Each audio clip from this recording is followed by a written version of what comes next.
नमस्कार दोस्तों, बहुत बहुत स्वागत है आपका सोलो सॉल्यूशन परिवार की तरफ से। मैं आपका हार्दिक स्वागत और अभिनंदन करता हूं। तो चलिए देखते हैं कि एटॉमिक स्ट्रक्चर में आज हम क्या क्या डिस्कस करने वाले हैं। ठीक है, परमाणु की संरचना को अगर हम देखते हैं तो एटम या परमाणु ये एक टर्म हमारे पास आ जाता है। आज ये सारी चीजें हमें इजी लगती है क्योंकि ये सारी चीजें हमारे पास डिस्क्राइब फॉर्म में है। लेकिन अगर हम हिस्ट्री की बात करें, देखें कि जहां से इनकी जर्नी स्टार्ट हुई थी, जहां से एटम की जर्नी स्टार्ट हुई थी, जब एटम के बारे में बात करनी स्टार्ट हुई होगी तो वो दौर कैसा रहा होगा। उसके बाद जो इलेक्ट्रॉन, प्रोटॉन, न्यूट्रॉन, जब इनके सब एटॉमिक पार्ट्स को हमने ढूंढा, वो वाली जर्नी कैसे रही होगी। तो ये सारी चीजें हम यहाँ पर समझते हुए आगे बढ़ेंगे। बहुत अच्छी जर्नी होने वाली, मजा आने वाला वीडियो में। ठीक है, तो एटॉमिक स्ट्रक्चर के परमाणु की संरचना पे अगर हम इसकी हिस्ट्री की बात करते हैं, जब हमें कुछ मालूम नहीं था, जब हमें ये पता नहीं था इनके चार्ज क्या होते, जब हमें पता नहीं था कि इलेक्ट्रॉन क्या होते, जब हमें ये पता नहीं था कि ये परमाणु होता क्या है, तो उस समय सबसे पहले भारतीय दार्शनिक थे कणाद ने सबसे पहले बोला था कि हमारा जो शरीर है वो 5 तत्वों से मिलकर बना हुआ है। तत्व, ठीक है, वहां से एलिमेंट शब्द या तत्व हमें उसका थोड़ा सा एक आभास हुआ। कणाद ने सबसे पहले बोला कि एलिमेंट, हमारा जो शरीर है वो 5 टाइप के एलिमेंट से मिलकर बना हुआ है। ठीक है, इसके बाद बहुत सारे दार्शनिक हुए हमारे पास, जैसे प्लूटो, अरस्तु, डेमोक्रिटस, लूसियस। इन सभी ने जो पदार्थ था, हमारे पास पदार्थ था, ठीक है, इस पदार्थ को बोला कि ये सारे के सारे अविभाज्य कणों से मिलकर बने हुए हैं। इन्होंने बोला कि ये सारे के सारे अविभाज्य कणों से मिलकर बने हुए हैं। ठीक है, बाकी यहाँ पे आपको दिख जाएगा, ये सारे के सारे अविभाज्य कणों से मिलकर बने हुए हैं। ठीक है, तो एक चीज तो थी कि हमें ये पता चल गया था कि कोई भी पदार्थ है, कोई भी वस्तु है, वो किसी न किसी एक पार्टिकल से मिलकर बनी हुई है। ठीक है, तो अब यहाँ पर जो एटम की जो डिस्कवरी हुई वो स्टार्ट हुई। करते हैं कि 1808 में डाल्टन ने सबसे पहले एक रिकॉग्नाइज मॉडल दिया। तो डाल्टन ने एक रिकॉग्नाइज मॉडल दिया कब? 1808 में डाल्टन ने एक रिकॉग्नाइज मॉडल दिया। उसमें उन्होंने सबसे पहले बताया, एक रिकॉग्नाइज मॉडल दिया और उस मॉडल के थ्रू एक थ्योरी दी। उस थ्योरी को जानते हैं हम एटॉमिक थ्योरी के नाम से। ठीक है, उस मॉडल के बाद उन्होंने एक थ्योरी दी जिसको हम जानते हैं एटॉमिक थ्योरी के नाम से। एटॉमिक थ्योरी के नाम से तो डाल्टन ने एक रिकॉग्नाइज मॉडल दिया जिसको कि हम एटॉमिक थ्योरी के नाम से जानते हैं। तो डाल्टन ने उसको, जो अविभाज्य कण था, इसको नाम दे दिया परमाणु। डाल्टन ने कहा the smallest fundamental particle in this universe is atom. तो एटम की बात इन्होंने कर दी कि एटम क्या है? एटम क्या है? फंडामेंटल पार्टिकल है इस पूरी यूनिवर्स का। और इन्होंने बोला atom can not be further सब डिवाइडेड, मतलब कि एटम को हम उसके छोटे छोटे पार्टिकल्स में सब डिवाइड नहीं कर सकते हैं, उसके छोटे छोटे पार्टिकल्स में नहीं तोड़ सकते हैं। हालांकि थ्योरी गलत है क्योंकि हम जानते हैं कि एटम के भी सब पार्टिकल्स होते हैं जिनको कि हम किस नाम से जानते हैं? इलेक्ट्रॉन, प्रोटॉन और न्यूट्रॉन से। इलेक्ट्रॉन, प्रोटॉन और न्यूट्रॉन, ये एटम के सब पार्टिकल्स होते हैं। हालांकि ये गलत है, लेकिन डाल्टन ने उस समय एक्सपेरिमेंट करके एक नींव रख दी थी साइंस की, एक केमिस्ट्री की नींव रख दी थी और एटम के बारे में डिस्क्राइब करने। इसीलिए इन्होंने जितने भी रूल दिए इस एटॉमिक थ्योरी में, एक रूल को छोड़ के इन्होंने जितने भी अपनी बातें बताई थी वो सारी की सारी आज की डेट में गलत है। वो सारी की सारी अब वो प्रूफ नहीं कर पाती हैं वो सारी चीजें। ठीक है, ये गलत है। तो उसके बेस पे नए रूल बने, लेकिन डिस्कवरी यहीं से स्टार्ट हुई। तो एटम की डिस्कवरी हम समझ चुके हैं कि डाल्टन ने की, कैसे की? एटॉमिक थ्योरी से की, एक एक्सपेरिमेंट किया, उसके बाद इन्होंने नाम दिया उसको एटम। हालांकि इन्होंने बोला कि एटम को हम सब डिवाइड नहीं कर सकते हैं, तो लेकिन अभी जो एटम को हम सब डिवाइड करते हैं छोटे छोटे पार्टिकल्स में, जिसे कि हम बोलते हैं इलेक्ट्रॉन, प्रोटॉन और न्यूट्रॉन। तो आगे देखते हैं कि जॉन डाल्टन का जो परमाणु सिद्धांत था, इन्होंने इसमें क्या क्या टॉपिक बोले, क्या क्या बिंदु बोले और किस टाइप से वो आज के डेट में वैलिड नहीं है अपने लिमिटेशन की वजह से। तो इन्होंने जो पहला बिंदु बोला, सबसे पहला पॉइंट वही बोला था उन्होंने कि जो सारा का सारा पूरा का पूरा मैटर है वो केवल और केवल परमाणु से मिलकर बना हुआ है, एटम से मिलकर बना हुआ है, और एटम को हम छोटे छोटे पार्टिकल्स में डिवाइड नहीं कर सकते। ठीक है, जैसे कि आपको यहाँ पे दिख रहा होगा। तो उन्होंने क्या बोला? एटम को हम छोटे छोटे पार्टिकल्स में डिवाइड नहीं कर सकते हैं, लेकिन हम जानते हैं कि आज की डेट में हम क्या करते हैं? इलेक्ट्रॉन, प्रोटॉन और न्यूट्रॉन, जो कि सब एटम है एटम के। तो जैसे कि हम जानते हैं कि जो इनका पहला रूल है वो फ्लॉप हो गया। दूसरा, इन्होंने अपने दूसरा सिद्धांत क्या बोला था, जो सेकंड इन्होंने टर्म बोला वो क्या बोला था, सेकंड इन्होंने बोला कि जो एक समान जो तत्व होते हैं उनके जो परमाणु होते हैं वो हमेशा एक समान होते हैं। ठीक है, इन्होंने बोला कि एक समान जो तत्व होते हैं, मतलब एक टाइप के जो एलिमेंट होंगे उनके जो परमाणु होंगे, एटम्स होंगे, वो एक समान ही होंगे, वो अलग अलग नहीं होंगे। लेकिन ये सिद्धांत भी इसलिए गलत हो गया कि हमें आइसोटॉप्स प्राप्त हो गए। आइसोटॉप्स में क्या होता है, जैसे कि सपोज दैट फॉर एग्जांपल के लिए हमारे पास था हाइड्रोजन, उनका परमाणु क्रमांक एक ही होता है, मतलब परमाणु की संख्या एक ही होती है, लेकिन इसके 3 अपर रूप पाए जाते हैं, प्रोटियम, ड्यूटेरियम और ट्राइटियम। तो हाइड्रोजन क्या है, एक अपर रूप, उसके 3 अपर रूप पाए गए। ठीक है, तो हम बोल सकते हैं कि इसके 3 प्रकार हैं। तो ये सिद्धांत भी यहाँ पर फेल हो जाता है। अगला देखिए, तीसरा पॉइंट क्या बोला इन्होंने, तीसरा पॉइंट इन्होंने बोला कि जो अलग अलग एलिमेंट हमारे पास होंगे, मतलब डिफरेंट काइंड ऑफ एलिमेंट अगर हमारे पास है तो उनका जो मास होगा, उनका जो भार होगा, उनका जो गुण होंगे, ये सारे के सारे सेम होंगे, वो अलग अलग नहीं हो सकते। लेकिन हम देखते हैं कि आज हमारे पास क्या मिलते हैं, आइसोबार मिलते हैं। आइसोबार क्या करता है, आइसोबार हमारे पास सेम काइंड के, उनका वेट सेम होगा, उनके मासेस सेम होंगे, लेकिन उनके गुण भी सेम होंगे, लेकिन उनके जो परमाणु होंगे वो अलग अलग होंगे। ठीक है, तो ये सिद्धांत भी यहाँ पर गलत साबित हो जाता है। अगला इन्होंने एक फंडामेंटल कॉन्सेप्ट दिया। फंडामेंटल कॉन्सेप्ट ये दिया कि इन्होंने बोला कि अगर डिफरेंट काइंड ऑफ एलिमेंट भी अगर हमारे पास हैं, मतलब अगर परमाणु समान भी है या असमान हमारे पास परमाणु है, तो उनको जोड़ के एक मोल बन सकता है, एक अणु बन सकता है, एक मॉलिक्यूल बन सकता है, और वही मॉलिक्यूल जुड़ के एक कंपाउंड बना सकते हैं। ठीक है, तो अगला रूल ये एक बेसिक हो गया था केमिस्ट्री में, एक बेस रखने के लिए सफिशिएंट था। मतलब हम देखते हैं कि कोई भी सपोज दैट सोडियम है, क्लोरीन है, Na+Cl, तो ये हमारे पास NaCl बन जाता है। तो इन्होंने क्या कर दिया, कंपाउंड बना दिया अपने पास। अगला इन्होंने बोला था कि जो परमाणु होता है उसको न तो बनाया जा सकता है किसी भी केमिकल या फिजिकल किसी भी रिएक्शन के थ्रू, उनको न तो बनाया जा सकता है ना उनको नष्ट किया जा सकता है। तो ये रूल भी इन्होंने बोला था। देखिए, ये जो जॉन डाल्टन की थ्योरी थी, ये लगभग 70 to 80 इयर्स तक वैलिड रही। सब यही मानते रहे कि जो ये थ्योरी है ये सही है।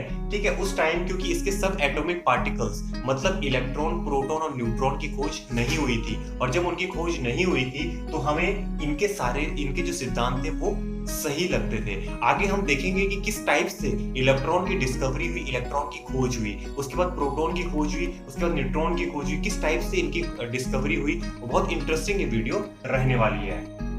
चलिए तो देखते हैं डिस्कवरी ऑफ इलेक्ट्रॉन की जो डिस्कवरी हुई उसका दौर कैसे रहा, कैसे इलेक्ट्रॉन को ढूंढा गया, कैसे बताया गया कि इलेक्ट्रॉन एक सब एटॉमिक पार्टिकल है। तो सबसे पहले इसका जो श्रेय जाता है वो जाता है जे.जे. थॉमसन। तो देख लेते हैं डिस्कवरी ऑफ इलेक्ट्रॉन।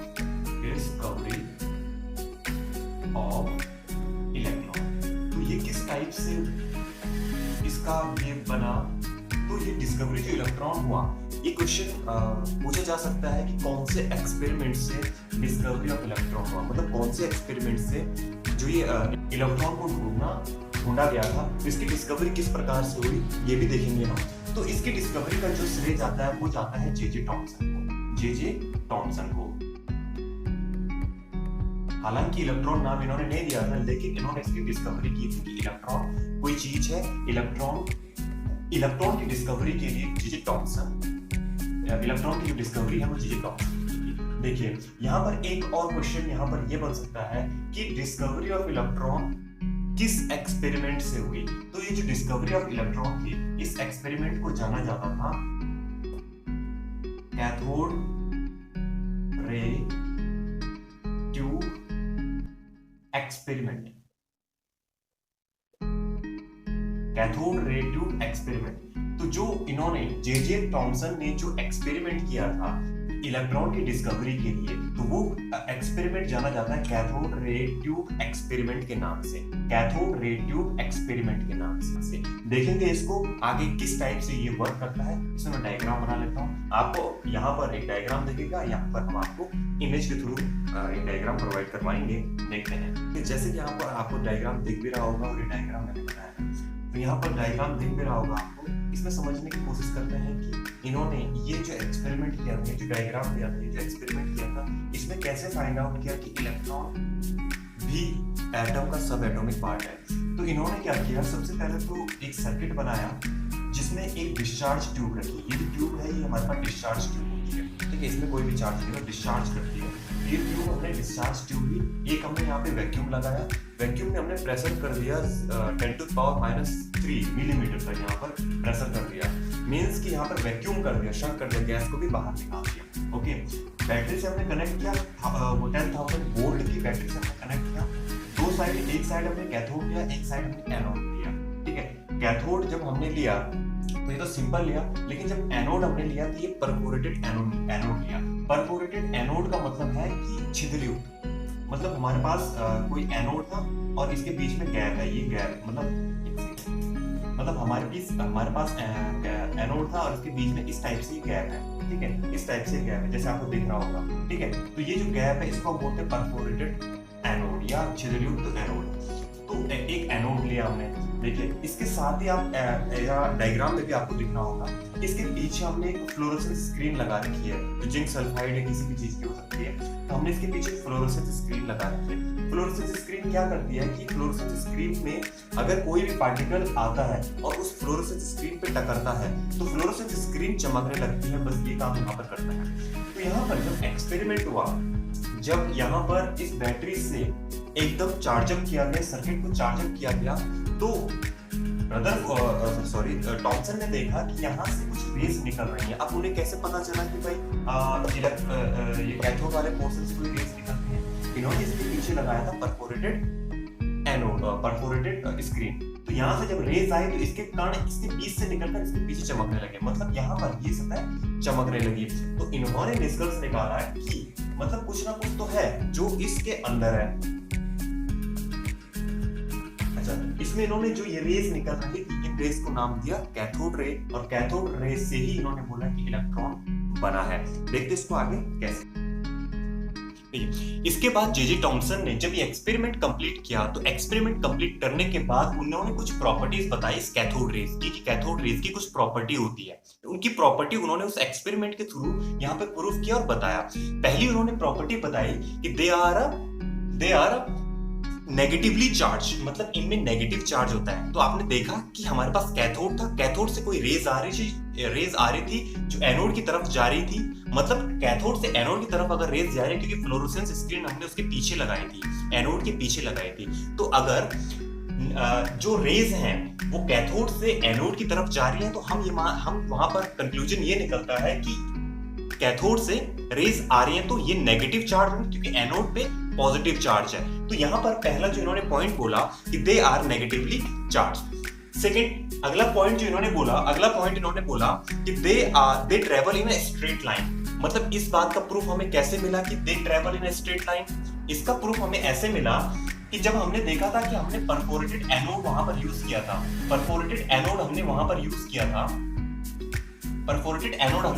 था, और ये हमारे पास कैथोड था। तो जो कैथोड से जो रेज आ रही थी, ठीक है, तो जो रेज इन परफोरेटेड के बीच से निकल जा रही थी, तो वो तो फ्लोरोसेंस स्क्रीन पे चमक जा रहे थे, ठीक है, और जो नहीं आ रही थी तो उनका एक शैडो यहाँ पीछे बन रहा था। इसके एग्जांपल के लिए उन्होंने एक और इसी एक्सपेरिमेंट में एक और चीज की थी कि इसके बीच में कुछ चीज रख दी थी, ठीक है। जब इसके बीच में कुछ चीज रख दी थी तो कैथोड से जो रेज आ रही थी, तो जो रेज कैथोड जो इस ऑब्जेक्ट पे पड़ रही थी, उनका शैडो यहाँ पीछे बन रहा था, ओके। और जो रेज इस ऑब्जेक्ट को क्रॉसओवर कर रही थी या इस ऑब्जेक्ट के दायरे से बाहर थी, तो वो क्रॉस कर जा रही थी। और जो परफोरेटेड जो हमारे पास एनोड था, इसके पीछे जो हमारे पास फ्लोरोसेंस स्क्रीन हमने लगा रखी थी, वहां पर चमक पैदा हो रही थी। तो होपफुली यहाँ पर भी ये भी समझ में आया होगा। देखिए अगला इन्होंने बोला they possess a kinetic energy. इनमें एक काइनेटिक एनर्जी होती है। इसके लिए इन्होंने क्या किया था, इस डिस्चार्ज ट्यूब के बीच में छोटे छोटे पेडल व्हील्स रख दिए थे, ठीक है, छोटे छोटे पेडल व्हील्स रख दिए थे। अब पेडल व्हील्स जो बहुत छोटे छोटे स्मॉल पेडल व्हील्स रखे, तो जब इससे रेज आ रही थी, जो कैथोड रेज आ रही थी, तो इन्होंने देखा कि जब इस पे बैटरी से जब इसको कनेक्ट किया था और बैटरी पे जब इसको चार्जअप किया गया, तो चार्जअप करने पे जब कैथोड रेज निकली, तो ये जो पैडल व्हील है ये भी मूव कर रहे थे एनोड की तरफ को। तो इसका मतलब ये हुआ कि कैथोड रे में कोई काइनेटिक एनर्जी होती है, जो कि मूव करवाती है, ठीक है। और अगला पॉइंट इन्होंने बोला they are made up of a small particles, ठीक है। स्मॉल पार्टिकल्स से ये मिलकर बने हुए होते हैं। इसके लिए सीधी सी बात है कि जिसमें काइनेटिक एनर्जी होगी, जिसमें गतिज ऊर्जा होगी, उसका अपना एक मास होगा, और जिसमें मास होगा मतलब वो किसी पार्टिकल से मिलकर बना हुआ है। इसका सीधा सा एग्जांपल है mv², हाफ mv², ठीक है। ये फॉर्मूला आपने बहुत बार पढ़ा होगा, जिसमें कि मास है, जिसमें कि अगर मास है तो उसके पार्टिकल्स होंगे, ठीक है। तो ये भी आपको समझ में आया होगा।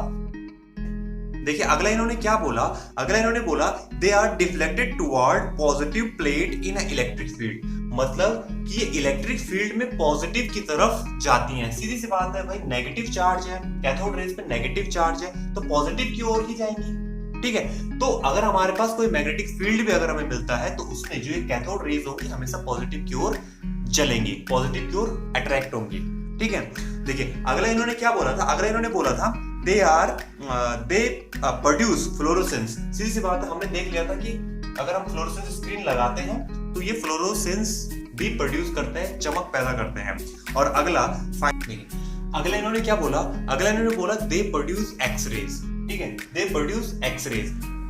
तो एक्स-रेज जो हमारे पास है, एक्स-रेज हम किसे बोलते हैं, एक्स-रेज का मतलब होता है कि कोई भी अगर हमारे पास very fast moving cathode rays है, मतलब बहुत तेज चलने वाली, जो बहुत तेज हमारे पास कोई कैथोड रेज है और वो किसी मेटल से टकराती है, बहुत बड़े किसी मेटल से टकराती है, तो वो एक्स-रे प्रोड्यूस करती है, ठीक है।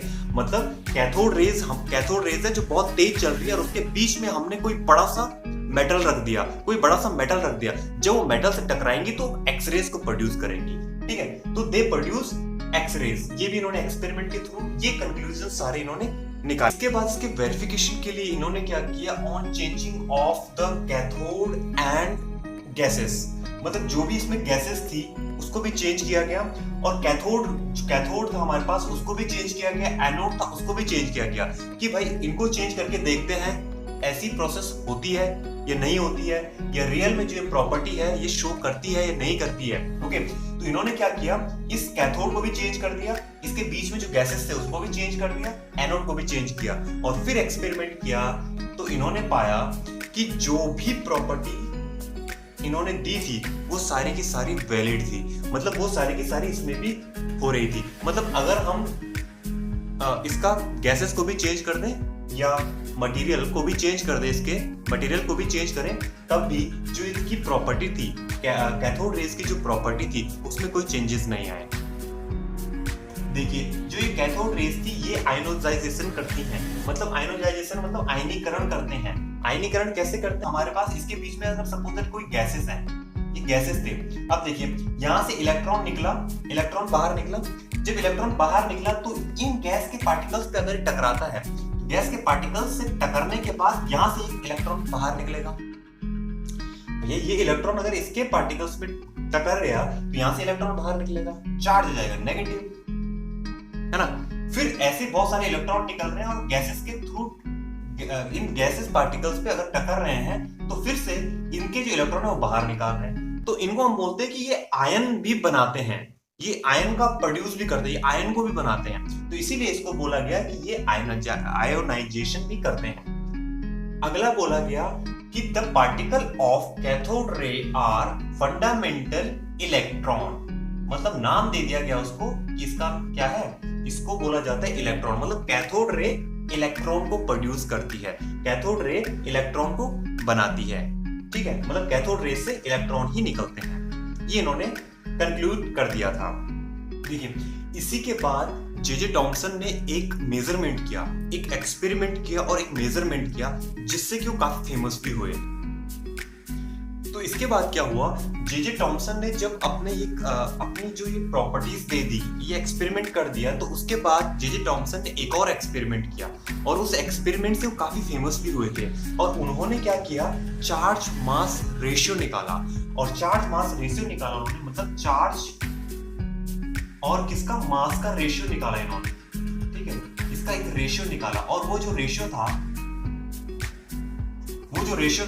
वो था E/m equal to 1.75 into 10 to the power 11 coulomb per kg, ठीक है, ये इन्होंने चार्ज और मास का रेशियो निकाला। अच्छा, अभी तक हम समझ चुके हैं कि अगर हम जो हमारा एक्सपेरिमेंट था उसमें अगर हम कैथोड को चेंज कर रहे हैं या मटेरियल को चेंज कर रहे हैं या गैसेस को चेंज कर रहे हैं तो उसमें कोई मतलब वो उसी के जैसे रह रही है, वो रिमेन सेम है, वो सेम रह रही है।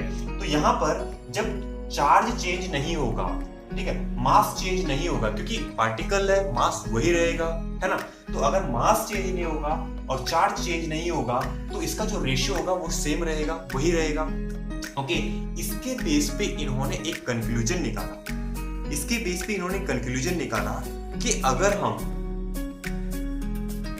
जो हमारे पास कैथोड और एनोड है उनका मटेरियल चेंज करने के बाद भी, ये गैसेस को चेंज करने के बाद भी हम ये देख रहे हैं कि उन पे जो चार्ज है या उनका जो मास है वो रिमेन सेम है। तो उन्होंने फाइनली बोला कि जो ये पार्टिकल है, जो ये कैथोड से जो पार्टिकल निकल रहा है ना, जो पार्टिकल कैथोड से निकल रहा है ये सभी एटम्स में होगा, ये सभी पदार्थों में होगा। तो इन्होंने इसको बोल दिया कि ये क्या है, इलेक्ट्रॉन। ठीक है, ये क्या है, इलेक्ट्रॉन है। ठीक है, इसके बाद हमारे पास एक साइंटिस्ट हुए मिलिकन्स, और मिलिकन्स ने अपना एक एक्सपेरिमेंट किया, ऑयल ड्रॉप एक्सपेरिमेंट। और इस ऑयल ड्रॉप एक्सपेरिमेंट में इन्होंने क्या किया था, देखिए ये 12th क्लास का मैग्नेटिज्म का एक चैप्टर है, मैग्नेटिज्म में है।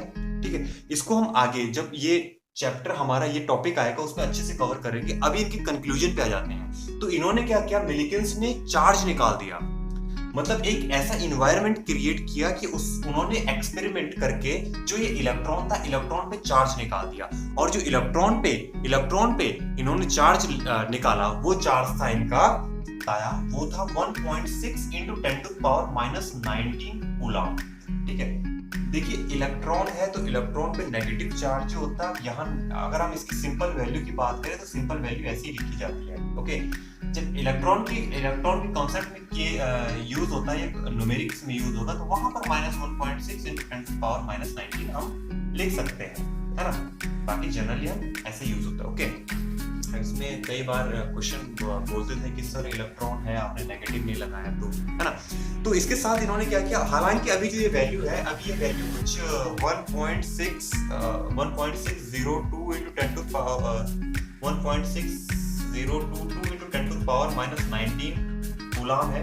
ठीक है, जैसे जैसे हम आगे बढ़ रहे हैं वैसे वैसे इन चीज़ों की डिस्कवरियाँ भी बढ़ रही हैं, तो साइंटिस्ट वैल्यूज लगातार निकाल रहे हैं। तो होपफुली यहाँ पर ये सारी चीजें आपको क्लियर हुई होंगी, समझ में आई होंगी। जो एटॉमिक स्ट्रक्चर का हमने पहला डिस्कवरी ऑफ इलेक्ट्रॉन देखा था बहुत अच्छे से। ठीक है, अब समझने वाली बात ये है कि हमारे पास चार्ज भी आ चुका है। ठीक है, अब थोड़ा सा समझना चीज को, मैं थोड़ा सा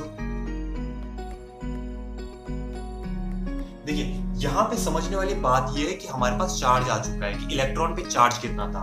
ओके, जे टॉमसन ने क्या दिया था, टॉमसन ने दिया था कि E/m = 1.75 × 10⁻11 ये इन्होंने दिया था कूलम पर केजी। अभी लिखने की आवश्यकता नहीं है, थोड़ा ध्यान देना यहाँ पर, है ना। इन्होंने क्या बोला था, 1.75 × 10⁻11 ये क्या था, रेशियो था E/m का, मतलब चार्ज अपॉन मास का ये रेशियो था। ओके, इतना था। ओके, अब देखिए थोड़ा सा यहाँ पर समझना, यहाँ पर मिलिकन्स ने जब चार्ज निकाला, इलेक्ट्रॉन पे जब चार्ज निकाला, तो इलेक्ट्रॉन पे चार्ज कितना निकाला, 1.6 × 10⁻⁻19। ओके, मतलब इस E की जगह हम ये लिख सकते हैं 1.6 × 10⁻⁻19 अपॉन, हम यहाँ से मास को फाइंड कर सकते हैं कि नहीं कर सकते, कर सकते हैं, बिल्कुल कर सकते हैं, है ना, × 10⁻11। मतलब यहाँ से हम मास को फाइंड कर सकते हैं, यहाँ से हम मास को निकाल सकते हैं। हम ये पता कर सकते हैं कि कोई हमारे पास पार्टिकल्स था, यहाँ से ये मास जब निकला तो ये कंफर्म हो गया कि यहाँ इसमें पार्टिकल है, और जिसे कि हम नाम से जानते हैं इलेक्ट्रॉन। तो इसके बाद इसको कैलकुलेट कर लेते हैं, और कैलकुलेट करने के बाद m = हमारे पास आता है m = 9.18 × 10⁻31 किलोग्राम। ओके, तो ये हमारे पास क्या निकल गया, मास निकल गया कि इलेक्ट्रॉन पे जो मास होता है वो कितना होता है, 9.18 × 10⁻31 हमारे पास मास होता है इलेक्ट्रॉन पे। चलिए इलेक्ट्रॉन को यहाँ पर समराइज करते हैं। इलेक्ट्रॉन में हमने क्या क्या देखा? इलेक्ट्रॉन में हमने इसको डिस्कस किया। तो सबसे पहले हमने इसमें क्या देखा कि इसकी डिस्कवरी कैसे, फिर हमने इसमें देखा कि जो जे थॉमसन थे उन्होंने किस टाइप से अपना एक्सपेरिमेंट करके चार्ज मास रेशियो वो बताया। उसके बाद मिलिकन्स आए। मिलिकन्स ने अपना ऑयल ड्रॉप एक्सपेरिमेंट किया जिसके थ्रू उन्होंने जो इलेक्ट्रॉन पे चार्ज है वो चार्ज बताया। उसी के थ्रू हमने क्या निकाला? मास निकाला। जो इलेक्ट्रॉन पे पाए जाने वाला जो मास है वो निकाला। ठीक है, तो होपफुली ये वीडियो आपको बहुत अच्छा लगा होगा, आपको पसंद आया होगा। इसका नेक्स्ट पार्ट मैं बहुत जल्दी ही बनाने वाला हूँ और जल्दी इसको अपलोड किया जाएगा नेक्स्ट पार्ट को। वीडियो पूरे देखने के लिए धन्यवाद। जय हिंद।